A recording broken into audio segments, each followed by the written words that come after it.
What's up everyone and welcome back to another tutorial. Today we're going to see how to fix Amazon Fire Stick stuck on logo screen. Firstly, you need to know that you need to reset via settings. Just go to settings on your Fire Stick, then select device or My Fire TV or newer versions. Scroll down and choose restore or reset to factory defaults. Enter your PIN if prompt, then select reset to confirm.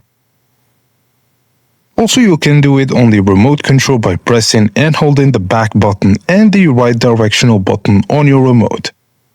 Hold both buttons for 10 seconds, a reset screen should appear, select reset to start the process, and your Amazon Fire Stick will restart. All apps, accounts and settings will be erased and you'll need to set it up again like new.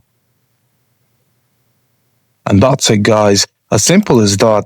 Thank you for watching and please don't forget to like and subscribe for more.